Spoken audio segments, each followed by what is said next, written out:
Broadcasting from the heart of downtown Hollywood. This is SoFloRadio.com. Stuart Reed, attorney, mediator, and yoga instructor, here for the next hour to talk about law, mediation, and yoga. So let's drop into our breath and come to order. The show is now in session.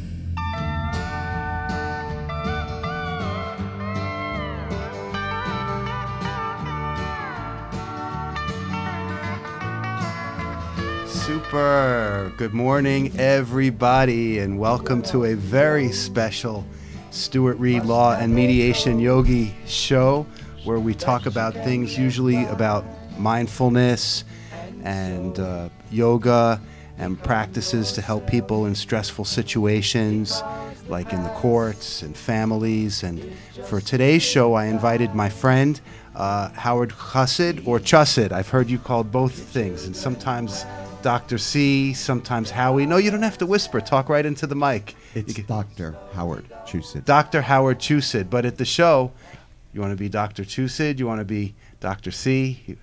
Depends on how you're going to look at me at. If I'm the doctor on the show, then I'm the doctor. Super. If otherwise, I'm just Howie. Okay. Well, we'll go both ways then, because I invited you on the show. We've mediated together. We're both mediators, and we co-mediate in family mediations together.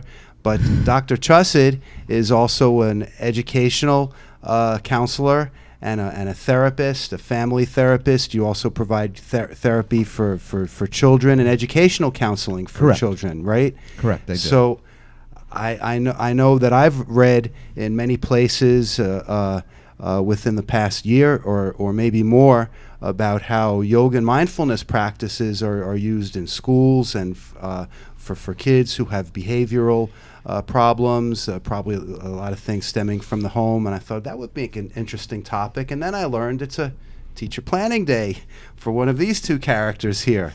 So I thought we'd also get a kid's perspective on yoga and mindfulness, as she and her Thelma friend and here, Louise. Thelma and Louise, have met each other at yoga classes.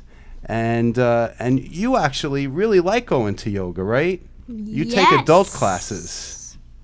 Yes. And when I say mindfulness, do you both know what I'm talking about? What do you think mindfulness means? I don't know. Okay, how about you, partner? I also don't know. Okay, doctor, how do we talk to kids about Well, mindfulness? the definition of mindfulness, it's been described as a two-component process that involves orienting one's attention purposefully to the present moment and approaching one's experience in the present moment with curiosity, openness, and acceptance. So basically it means is what you see is what you get. You decide what it is. Acceptance. What do you think that means, ladies? To accept? And accepting what? How Like- can mindfulness or acceptance help a person? Or could it help a person? I don't know. I think it could help a person because they could stop thinking about the past and just focus on what's right now. The present. That's actually pretty good, Louise. That's very good. And why Dr. Chassid, is that important for some people, like in a clinical, or some kids? Like, obviously these are two kids who are happy and they're on top of the world, but some kids have a lot of anxiety. They have a lot of problems. There are a lot of kids with problems, but there are a lot of kids with ADD, and they can't sit still. Now, it's not as if they don't know they can't sit still. They know they can't sit still, but they can't control it. So the question is, how do we control it? Or how do they control it? If you're a teacher in the room and you have 25 kids, which is not unusual, especially in the 3rd or 4th or 5th grade, and if you just have one person in the room that can't sit in their seat, what does that do to the rest of the class? Thelma? It would disturb them. Good. And what do you think, Louise? I think the same, and it would influence the other kids. That's the key. So we don't want to influence all the other kids. If it's just one kid, the teacher could usually handle that. But it's the one kid who influences the other kid who influences the other kid. Now, if I have 2 or 3 kids in a class of 25 that are acting crazy, they're getting up anytime they want, they're just kind of walking to the back, or they're playing with their pencils, they're playing with their pens, or they're throwing paper airplanes across the room, what happens to the whole class? They all get distracted. Right. Are you going to learn anything if you're distracted? I don't think so. Me neither. So let's go back to the theme of the show too, which is yoga. Do you know what the word yoga means? It means like, I don't know. Yoga means unity, coming together in many different ways. So what Dr. Chusett is saying here now is that if somebody is like off in their own crazy little behavior in a classroom and they're disrupting everybody else, that it's sort of anti-yoga. You're not practicing unity. Everybody's not focusing and learning together. And so I guess you're talking about from an educator's perspective about the importance of kids being present and mindful in a classroom Or setting. even a parental experience. If your kid is acting out in the house and you're busy with the baby, what do? You're changing the baby's diapers, and you have another kid who's just running all the way around the house. You're in one room, he's in some other room in the house. You have no clue where he is, but you're hearing screaming and yelling. Then what's the next thing you hear? You hear the pots coming down, or you hear a plate breaking. What do? You can't move because you're changing the baby's diapers. So what do? So that's where mindfulness, that's where being in the present comes in, and that's really where patience comes in, but it also comes in is teaching the child what to do, how to react to all that. So is this something that comes to you like in a clinical thing, like parents come with their kids and say, my kid just doesn't listen, always running around the place, let's have a talk maybe. What can we do? And let me ask you, if the door is open out there, can you shut it? I think I hear people in the hallway. So Thanks. the way it comes to me are parents who come in, and basically their 10 or 15-year-old is not doing well in school. He can't sit still. He's being abusive at home. He's being abusive to his friends. He's just being a really naughty, ratty kid. And generally they have no clue of what to do about it. And does that sort of happen like with age with kids too? I'm not there yet. My experience has only gotten up to raising a kid up to 10 years old so far. And I'm wondering, do good kids sometimes turn into bad kids just at a certain age? It could be. It's based upon the environment. But yeah, and I hate to say bad kids. I guess we're it's talking not a about bad kid. kids It's what they do. who Their just actions don't- are bad. Is really what we Inconsiderate. say, right? Or inconsiderate.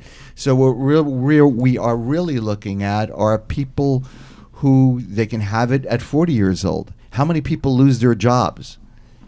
Pretty often or frequently because they can't keep it because they're acting out in their workplace. It all stems from what it was when they were younger, or who can't hold a job, or people who just don't function.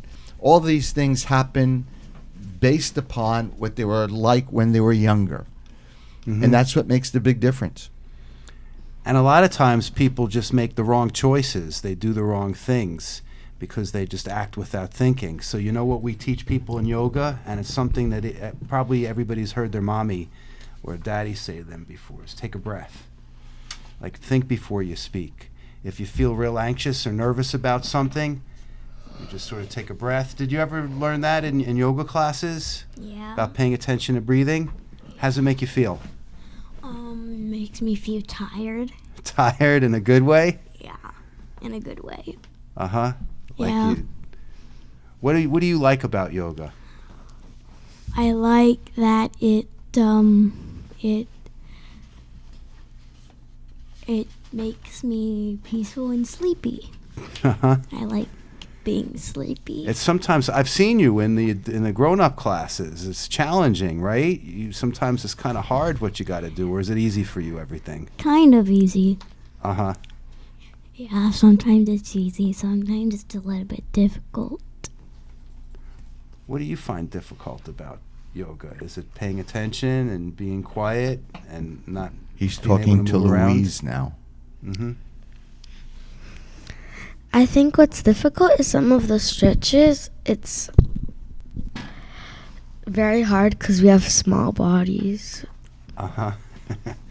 Yeah, I hear you. Sort of like if you got a big stretchy thing, it's easier to bend. If it's little, it's harder.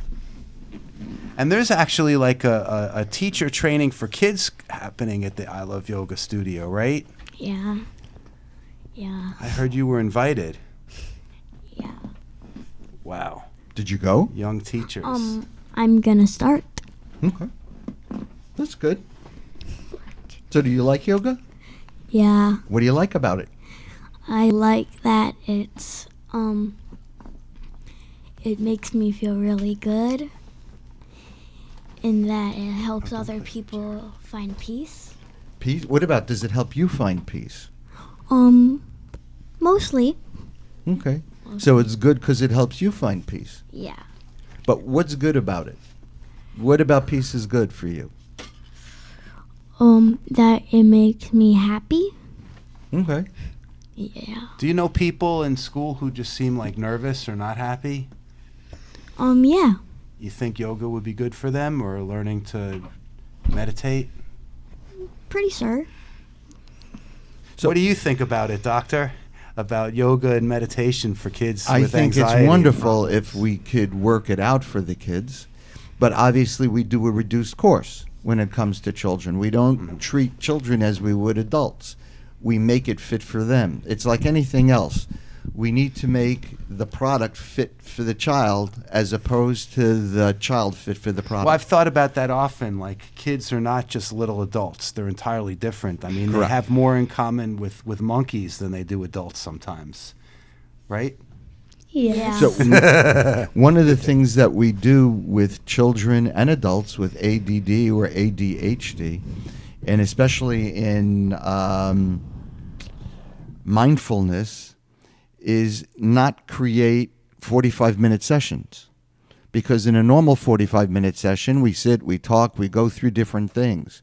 But we recognize that someone with ADD or ADHD can't sit there that long. They just go nuts after 5 minutes or 10 minutes. So we work our way up slowly and create things for those people in a shorter time span to make it work for them. And what do you have to say about that as you're fiddling with the microphone? Is it hard for you to sit still? Sometimes. But I think that it could help children because they would get to sit there and just relax and forget about everything. Because there's this kid in my school, I don't know what it's called, but I don't know how to describe it, but the security guard always has to be with him, and they sit down at the window. He always keeps banging his head on the window. He always keeps running away around in the school. The security guard has to keep him still. Okay, because he might hurt himself. Like Yeah. autism or something like that. Very I similar. think so. That's a good pickup. Very similar. Could be. Yeah, we would need more I information. have 2 kids in my class that have autism. Mm-hmm. Yeah. And how does that make you feel? Bad. Makes me feel not that good. Why? Because they're not like the happiest kids in the world. Or the healthiest or anything. No? Okay. And you want to see people happy and healthy. Yeah. Uh-huh. So, there are actually ways, it's good that we're here talking about it, but that for everybody to be happy and healthy. And some of it we're talking about here is mindfulness practices, ways to calm your mind and adjust your posture so you feel good physically and mentally, and you feel healthy. But this applies too to people with all kinds of things on their mind. Is that right, doctor? Parents? From That's your absolutely experiences? right. I mean, is mindfulness helpful for kids with autism too? Absolutely. Mindfulness would be helpful for anyone. It's just teaching anyone how to think rationally and how to do things in a way that's meaningful for them in a very slow way, in a way that's beneficial for them. Not beneficial for me and not beneficial for you, but beneficial for them. It's working with them at their level, not my level or someone else's level. You know, when people find that other people go out of their way to help them, they usually respond. And what we learned is a lot of these kids have never seen success. You know, when we look at success, what is really success? Success means I win. Success means I've accomplished it. Success means I've done something. When you take a test, recognition. right? When you take a test and you get 100 on it, what does mommy say? I'm very proud of you. Right. And if you don't do well, do you bring the paper home to mommy? No, I hide it in my journal. Right, which is what most people do. Not unusual. So we all want to feel successful. We all want to feel that somebody looks at us and says, wow, that's wonderful, that's great. So there's a story that goes that there was a kid, and this kid was in special classes. And you know, like when the teachers put their homework or their designs on the board, the kid never had it. So every time mom used to come and she used to look for her son's little diagram or art thing, it was never there. So the kid always looked down. This is real.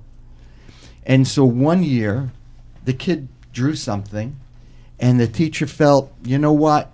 You deserve to be successful. Let's put it up there. Now, it might not have been great, but it was good for him. So when this kid's mother came, what did she see? The kid's drawing. How do you think the mommy felt? She felt happy for him. Right. And how do you think he felt?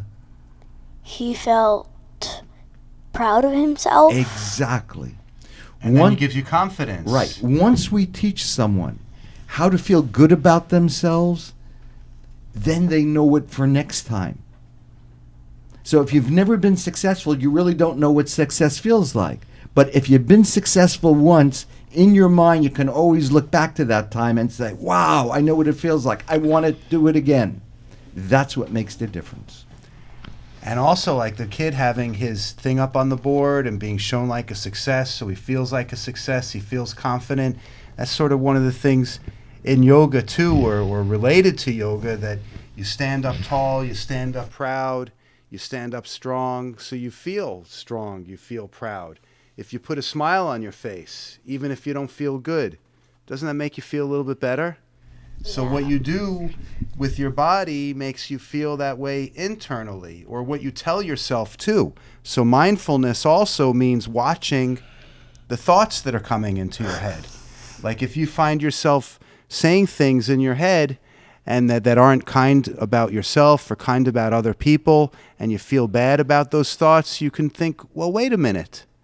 If I feel bad about it, then that's really how I feel. Where are those thoughts coming from? It could be things you've heard other people say, things that maybe you were taught by people, and it just doesn't feel right. So when you're mindful of your own thinking, you can decide who you want to be and how you want to think too. You don't have to think bad things about other people. You don't have to think bad things about yourself. You don't have to feel hopeless. You can feel confident. And that's one good thing about mindfulness too. Is put on a happy face. Now Stuart's going to go into a song.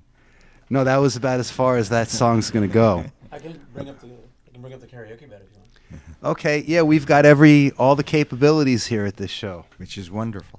So what should we do now? We should talk about stuff. What is it like when you do a yoga class? How does it start?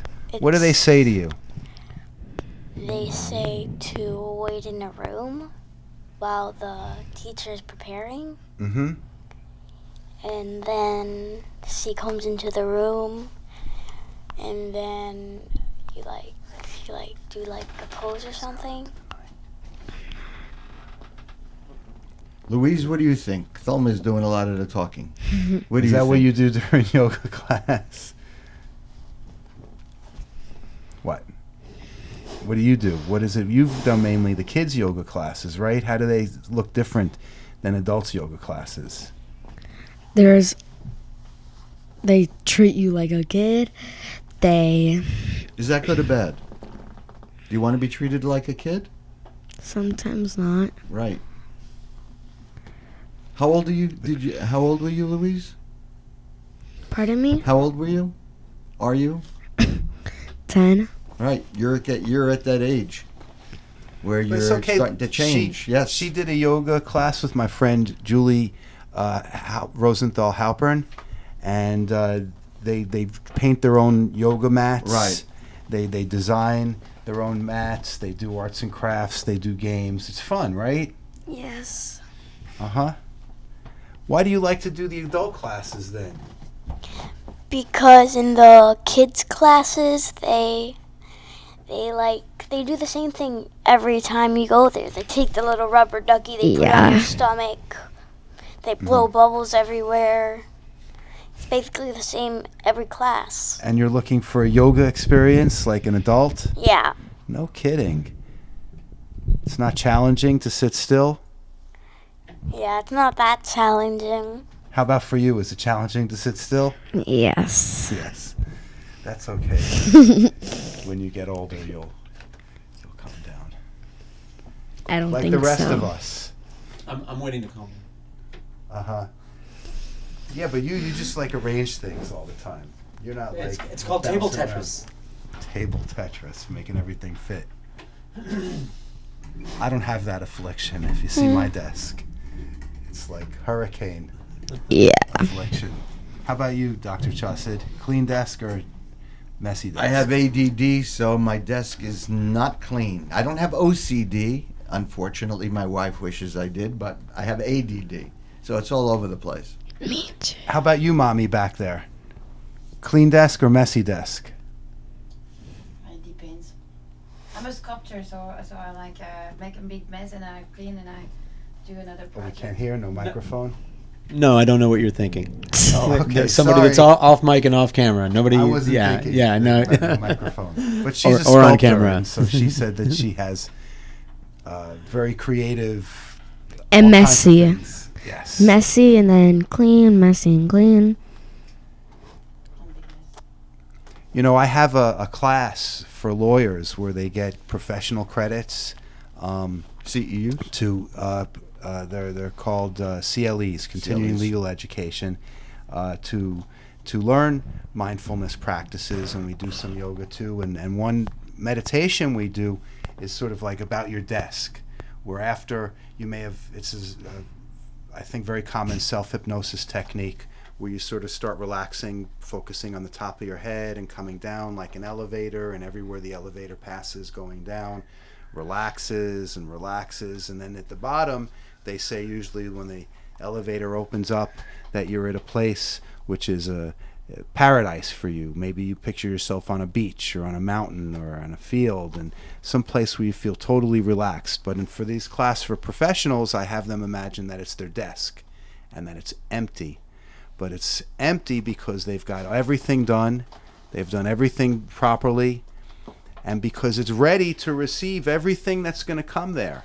And all they got to do now is feel at peace and at home there. Because, you know, there are professions, little children, that a lot of people feel stressed out about. And lawyers, that's one of them, where there are a lot of lawyers who just don't respond to stress in healthy ways. And that's why the Florida Bar and other state bar associations are promoting mindfulness for attorneys now, so that they won't hear bad stories about people handling stress improperly. And I think a lot of times people worry about their work. Did I do it properly? Did I get it done? Or am I going to have work done again? So I think that meditation about having a clean desk, I think it helps people to feel they've got a workplace that supports them, a workplace that isn't against them. That's not necessarily good for everybody. Uh-huh. The other point of view on having a clean desk is you have no work coming in, which means you're not making a living. having a desk full of things doesn't necessarily mean that you're making a living, but it does mean that you have work to do. And a lot of people just like knowing that they have work to do, that it's there. Well, yeah, This way sure. they do make a living. So that's why in this meditation I say there's a clean desk to welcome the new work that's coming in. But also, you know, there are people, if you've got a messy desk like me sometimes, if you don't know exactly what's on it all the time, you're mentally going through things in your head, like even late at night. Did I get this done? Did I get that done? And then it seems like organized people, they just, you know, pick up their checklist and they know where they're at. Do they teach you in school to keep checklists, to organize your thoughts? No. No? That's actually a thing we do for people, children and adults with ADD. Big problem is that they don't remember where they're going to be at. They don't remember their schedule, who they're going to meet with, when they're going to meet with them, when they have to do their homework assignment, when their homework assignment isn't due. So in order to do that, what we suggest they do is put it in their smart calendar, in their phone, and attach it with a gong, a bell, or something that they would know that this works. So gong goes off, uh-oh, I got to do my work. Bell goes off, I need to get something else done. But at least this way they know what's going on. And that seems to work for everybody. It's one of the tools that you get, that you learn. I think right now the tool they got is the parents who are always reminding them, hey, did you get the work done? But that's not good for them. They need to learn how to do it independently on their own, not be dependent upon parents to do it, because parents aren't always going to be around to tell them what to do. Not always a good thing for kids. Well, sure, by high school, right? High school kids have to be One would hope. organized and self-directed. One would hope. Have things. What do you think, Thelma? Yeah. Good idea? Yeah, good idea. So Are you organized? Sometimes, mostly. Yep. Louise, what do you think? You organized? Sometimes. Sometimes. In your thinking, are you organized? Never. Okay.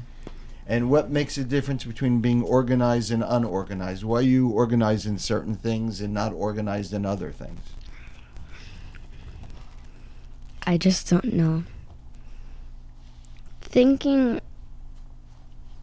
I'm not really organized because if I go up to go brush my teeth, I go to my room. Right. As opposed to the bathroom. Yes. Is that because you're busy thinking about something else? Yes. Yeah, the mind wanders. Right. And your mind is constantly working, right? Yes. You get sleep at night? Pardon me? Do you sleep at night? Sometimes. And you go to bed late? Sometimes. Right. More often than not. Or you go in bed at 9 o'clock and you just kind of lay there. Mostly 10. Right. And you kind of lay there.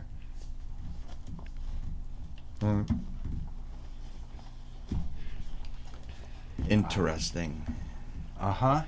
So anyway, so mindfulness practices you could do even in bed at night if you find yourself you can't sleep. You sort of focus on something like your breath. You maybe if you can hear the crickets outside your window. The creepy doll staring at you. Oh, you have a creepy doll that stares at you? I guess that doesn't help you fall asleep. Why don't you put the creepy doll in the closet? Louise can I turn her count face lawyers at night. 1 lawyer, 2 lawyers, 3 lawyers, 4 lawyers. That would put you to sleep. I don't think so, but I think it would put him to sleep. Oh. Yeah. Oh, the lawyer. Oh. When I was little, Yes. there was this teddy bear on top of myself that I was really scared of. It was really scary. Mm-hmm. Yeah, and I could never fall asleep. So I had to turn around the other way, and I wouldn't even think about turning around. I see. Okay, so now that we've delved into these deep, dark issues of scary toys, how about how mindfulness can just help kids in school in general, not kids with particular diagnoses or behavior problems? Is this something that in school you think it should be widely available, teaching kids mindfulness and yoga skills? I think it should be available starting in first and second grade. I think, like any one of a number of things, it's an important course in teaching kids how to relax, how to de-stress. When we de-stress, we don't get a lot of diseases. Those people who are so super stressed out, we know, have a lot of gastrointestinal ailments. They get sick a lot. They don't want to go to work a lot. They don't want to go to school a lot. They're always having problems. Now, those problems are not just when they're younger. Those problems go on in life. When they go to work, when they become parents, and what happens, their children see them. And again, these problems become incorporated in everything that they do. So if we start teaching alternative methods in the younger grades, we're then teaching the kids how to deal with a number of these things. How to be deal healthier with stress, than their parents. How to certainly be healthier than their parents, but also how to stop a lot of GI problems. And we all know our kids who goes, "Mommy, I can't go to school. What's the problem?" "I have a stomach ache." "Oh, you do? How bad?" "Oh, Mom, I've had diarrhea all night. It's been awful." "Really? What tests you have today?" "How do you know I had tests today?" "Oh, well, give me an idea." "Well, I have a math test in the morning, and I have a spelling test in the afternoon. Do you know the work for the test?" "I didn't get a chance to study." "Oh, now we know why we have the stomach aches. Now we know why we have all the problems that we do." We need to teach the kids how to de-stress. I really imagined that you were a little girl while you were saying that. You're good at that. Thank you. Right? Kids? So, but I was thinking too how you were saying how kids pick up the energy from their parents, stress, and sort of back to the word yoga, unity, that we're all connected, and sort of transference of energy. So kids who come from unhealthy environments pick up unhealthy ways of thinking, and kids who come from loving, supportive environments don't feel all nervous and insecure necessarily. So how about, do you think that schools serve a social purpose of helping society to advance and shake off negative behaviors, like teaching kids healthy ways of thinking, ethics about treating other people, deciding I'm going to be a certain way so that I make a good impression on other people, that I'm trying to influence the world in a positive way? I think that schools should serve a purpose of everything that you said. Unfortunately, they will probably say that they're busy enough teaching all the basic tools, and that's the family's job, is to teach all those other basics. But I think the schools should be serving our children and teaching them respect and teaching them ethics and teaching them how to deal with stress and teaching them how to fill out a checkbook before they finish high school. I mean, as long as we're getting into it, how many how many 18-year-olds have no clue about completing a checkbook? And then what happens when they get to college or life? But now it's all cards. You don't need to write a check anymore. Or don't know how to work with Quicken, or don't know how to work with PayPal, or don't know how to basic skills that they're going to need in order to grow up with in this kind of environment that we're giving them. Well, critical thinking skills too, to just not accept everything you're told or reject everything you're told, but to really think open-minded, critical way. Thelma, do you know how to work with a checkbook? Did they ever teach you that? What's a checkbook? You know what a checkbook is? Not exactly. You ever see Mommy do it? Write something in a book? Yes. That's called a checkbook. Oh, okay. And how about, do they teach you in school, like values, like respecting others, helping others? Yeah, they have like this big board that says that. Yeah. In every class. Yes, because the Dade Schools District always gives each month a core value, and this month is respect, and every teacher has to tell their students to do a poster or just like a little sheet of paper, an illustrating or a essay on respect. So, Louise, Core if I put you values. on the spot, hope you don't mind, what's respect? Is to treat people the way you want to be treated. Sounds almost like the golden rule. Mm-hmm. Don't do unto others that you don't want done to yourself. And the first rule of yoga, there's actually, yoga has a system of ethics, too, that's as much a part of yoga as meditating and having good posture and controlling your breath. The first rule is avoid harming, refrain from harming, try not to hurt other people, try not to hurt yourself, try not to hurt animals, try not to hurt the planet. And that's also things that I think a value of teaching kids yoga, that they pick up values. I mean, certainly like the golden rule, kids can learn that if they go to church, if they go to synagogue, if they go to a mosque, they learn the golden rule. But there's also like yoga ethics that are the word I'm thinking now is consistent. Help me find a better word. They don't conflict. They harmonize with all these other ways of thinking. Not harming, Serendipitous. trying not to speak untruths, trying to be truthful, trying not to take what's not yours, trying to be grateful for everything that you have. You're good at that, right? At being grateful? I think so. I think that's one of your talents, is that you're a grateful person. Yeah, how about you? Are you grateful? Yeah. For what? For life. Uh-huh. Yeah. What does life look like for you? It looks like happy. Mm-hmm. Looks happy and Friends, nice. art, dogs, everything. Why do people sometimes pretend to be your friend? Who? Like people in school and stuff. It's better than acting like an enemy, right? Yeah. I guess so. I mean, if you treat everybody like your friend, maybe one day you'll feel that way. You just have an open heart. Yeah. How do kids come to you often just because they have a difficult time getting along with other kids? Sure. Social issues. They feel like Kids who are low, outsiders. depressed. They can't get along with other kids. Absolutely, that's depression. And unfortunately, depression is from a physiological function, and it's a mental health function too. Physiologically, it could be hormones, it could be anything. From a mental health function, it could be how they're treated at home. But depression doesn't mean just being sad. It's No, like, oh, I'm depression- depressed. Yeah, being sad and being depressed are No, not the same thing. Depression means you feel very, very low.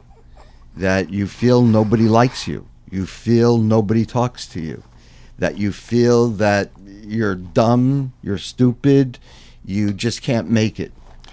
The kid in my class that has autism, everybody's like, ew, you touched him or something like that. And do you think that's good? That's his desk. So you have to be on the other side of the fence, the force of good, the one to stand up and like, hey, everybody deserves respect and kindness. What And happens? We're all here together. What happens is when we don't understand what's going on, we usually lash out at it. Just because we don't understand it doesn't make it right or wrong. It just means we don't understand it. If something looks different for a child, unfortunately, given their parental situation, it just doesn't turn out. Let me give you an example. You go to a park. Now, kids, 3-year-olds and 4-year-olds don't know color. They don't know handicap. They don't know problems. They play with anyone, whether you're black, yellow, green, orange, purple, or blue. Kids couldn't care less. You're just another kid. When they hear their parents say, don't play with that person because he's this, or don't play with that person because he's that, or don't play with that person because they're in a wheelchair, you'll catch it. What does that do to the child? It puts it in the child's mind that this is bad and this is not good. And then then he won't like ever be nice to any people like Correct. chairs or that or like Correct. different colors or anything. So really what it is, it's not the kid who's always that bad. It's what parents, sometimes adults, put into their head. You're That's right. why it's great for the schools to teach values that maybe Correct. they're not getting at Yeah, home. because sometimes the adult had a bad childhood, and then they want their child to have that same childhood. So I have a patient who I've been seeing for about 4 or 5 years. When I first saw her, she was 22 years old, and she came to me because she wanted to commit suicide. She wasn't happy with life, and as she grew up, her parent only told her that she was dumb, stupid, whatever. And so how did she grow up? Being dumb, stupid, whatever, because that's what she was taught, right? In fact, she's not any one of those other things. She's very, very bright. She has a physiological condition in her brain which could be fixed with some help. And if she was my daughter, changing her thinking, but if she was my daughter or your big sister or anybody else's, it would have happened. Unfortunately, the parent just didn't know. So this poor girl, who's really bright, grew up thinking she knew nothing. And when you think so bad of yourself, you don't accomplish anything because you're nothing. You're dirt, which is really very, very wrong. Well, a lot of people come to yoga as the antidote, the remedy to that kind of bad Correct. thinking. A lot of people think, oh, yoga, that's just how some people, that's their preference for an exercise routine. They like to be stretchy and limber. But actually, people come to yoga for healing on feeling bad about the way they treat themselves, their past history. They want to change. They want to change the way they look, the way they think, but in a healthy way. And so, by meditation, where you focus on the moment, and as thoughts come to your head, you don't pay attention to them. You realize if you're able to not pay attention and focus on thoughts, especially the thoughts that are the thoughts that hurt you and that worry you and give you anxiety, if you're able for a period of time to not focus on them and let them go, you realize they're not in control of me. I'm in control of me. And you can decide that I prefer to have healthy thoughts. I prefer to have healthy behaviors. And you take control of your own thinking and your own behaviors. And that's why, a lot of people who go to therapists, and I'm not speaking for a therapist, I'm not one, you can validate what I say or not, they go to a therapist just because they've learned unhealthy ways of thinking, and they never learn healthy ways of thinking, and they got to learn to sort of reprogram their head like a computer program. So what happens, Thelma, when somebody comes to you and they're smiling? How do you react? Like just a random person? Yeah, random person who comes to you and smiling. I would be like, why is he smiling? But I just wave and smile back. See, that's the key, waving and smiling back. What about you, Louise? What happens when somebody comes to you and smiles? I would repeat what they do. Excellent. That's what we're supposed to do. But that's not always what we're taught. In some places in the country, when you smile at people, they don't smile back. So when you smile at someone, Suspicious of everyone. Nobody trusts each other. What happens? How do you feel when you smile at someone and they don't smile back? I feel offended. I feel Right. like, why don't you like me? Right. And it may have nothing to do with you. It just has to do with them. So I have a good friend, and what my friend does is before he leaves the house, he passes through his vestibule. What's a A vestibule? vestibule Jinx. is, you like that? A vestibule is like an intermediate way to go to the door. It's like a small room, kind of like you pass through when you walk into the house. I know. Almost like an I entrance. used to have a house like that. It was like this, and the door was right here. Right. That's good. So in this vestibule, on the wall, he had a mirror. And before he left the house, what he did, he looked in the mirror and he practiced smiling. So he wanted to show everybody, And he wanted to see what he looked like when he smiled, but he wanted to be prepared that when he smiled at people, people smiled back. He can't control other ones, but he wanted to make sure that his smile was true. He wanted to make sure that his smile came from his heart, that it was a real smile, because smiling at people is important. Acknowledging people is very important. Reader's Digest many years ago, and I've seen it since then. Do you know what Reader's Digest is? It's a little book. We'll tell you after the show. Okay. Had a little story in there, and it's about a student who had a lot of books.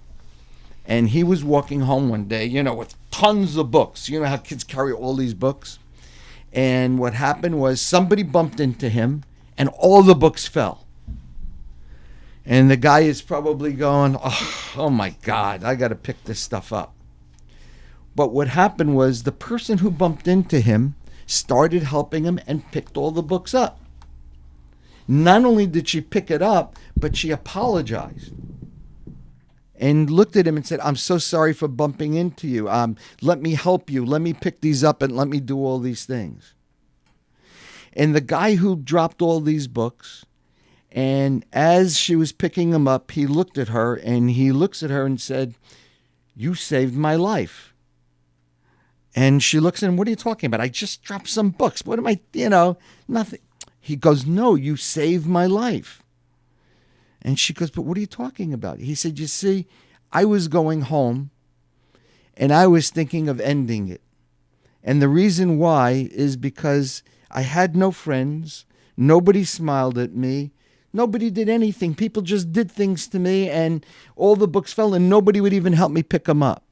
But the fact that you even helped me pick them up and you smiled at me changed my whole way of looking at things. You changed my perception. But what it shows is just that small things that we do for people make a gigantic difference. Is the story true? I don't know, but it could be. Yeah, we're all connected. And back to the word yoga meaning unity. You're trying to become your own best person, become your own true person, so that you can serve everybody else the best you can. We're all here to serve each other, right? We owe everything. I mean, you don't make your own clothes. You owe somebody for making your clothes or even making up the language you speak, the food that you eat, the movies you like. We all owe each other things, and you got to give your best of who you are to the world around you. That's like good citizenship, right? We're to help other people, that you can make a difference, that somebody could feel bad and then you're nice and they don't feel so bad. That was Dr. Chusad's story, is that we all affect each other in an emotional way, energetically, in a very real way. Right? Don't you find that when you're around happy people that you feel happy? Or if you're around sad people, you could feel sad. See somebody crying, you want to cry with them. That's what I sometimes do with my mom. Uh-huh. You know what I'm talking about, kid? Yeah, when my grandpa died, we were at a restaurant with my mom, me and my mom, and my cousin, and they started crying, and I had no clue why, and they just kept crying and crying and crying, and then I cried with them, and then my cousin told me that my grandfather has died. So you started crying, but you didn't know why you were crying. You were just crying because they were crying. Happens a lot to all of us. Mm-hmm. We're all together in this. If we want to feel happy, we want to share it, and if we feel sad, we want to be comforted, right? Or if we see somebody who's sad, we want to be able to give them that comfort. Yeah. Mm-hmm. It's called a community, that we all live together. We're responsible for each other. What do you think? Is this too serious for you? No, I'm just tired. You're tired? Yeah, you want to get a coffee after the show? Yeah. Yes, please. We can go downstairs and get tea from the Japanese place. Okay, Dr. Chussid. Yes. Coffee for kids or no? What do you think? Is it optional? Because I know in some cultures it's normal and it's accepted, but we grew up, at least I did, maybe you too. Oh, it's not for a kid. It's stimulant. It's I think coffee could be okay for a kid as long as we don't put too much in there. But like everything else, we can make it weak. Decaf is wonderful as long as we make it weak. It's like anything else. If we have someone who's 10 pounds and we give him 4 pounds of something, it's going to have effect. But if we have someone who's 10 pounds and we give him an ounce of something, it's going to have little significance. So little significance is good. I drink Turkish. Turkish coffee, yeah. That's pretty heavy. That's like mud. It's the most delicious one. Yeah, right? I'm familiar I don't with like it. the mud at the bottom. It's bad. Don't like Turkish coffee. So here, let's go to almost changing the topic a little bit. We're talking about things that we like and that make us happy, like a good cup of coffee. But one thing we learned in mindfulness is that real happiness comes from within. Isn't that right? Absolutely. Because there are some people, they could have the same things in life, and one person doesn't appreciate it, nothing's good enough, and another person appreciates everything that they have. So that's why you have to, it's sort of like a practice. Like if you want to be a strong swimmer, you got to swim a lot. If you want to be a strong climber, you got to do pull-ups and you have to have strong muscles, right? If you want to be a happy person, you have to actively try to be grateful for what you have, because then you're going to be happy. If you realize, hey, I've got good family, I got good friends, I live in a place where there's always good things to do, you've got a lot to be grateful for, and you can be a happy person. Understand? Yes, go ahead. There's someone in my class that I know that he doesn't even try. He just asks the teacher for help. 1 second later he asks you. He doesn't help. He doesn't try anything. And I always tell him, you need to try it before you ask for help. Uh-huh. Do you know him well? You speak with him, or you just don't talk much? Sometimes. Okay. Does it work? Does it work? Yeah. So sometimes when you speak with him, it works? Yeah. Okay. What makes the difference? That, like, it works. Yeah. What makes it work? That he, Why does he listen to you? because no one really talks to him. And you talk to him. And tell me, why do you talk to him? If nobody talks to him, why do you talk to him? I want to help him. Really? Why do you really Do want you to help offer him? You tell him, hey, if I can help you, I'm here to help you? Sometimes. Super. Yeah. My cousin never tries anything. Never. Even with food, never. Once we went to this place, we got this meat kebab. And she's like, all I want is french fries. All I want is french fries. And we're like, try the hummus. Try the meat. When she tried the meat, she had the whole entire thing. Okay, never Howard. does. Dr. Chussid. Yes. So what do you think that this transition was about here, from the helping the kid and then about the cousin who didn't want to eat anything but french fries?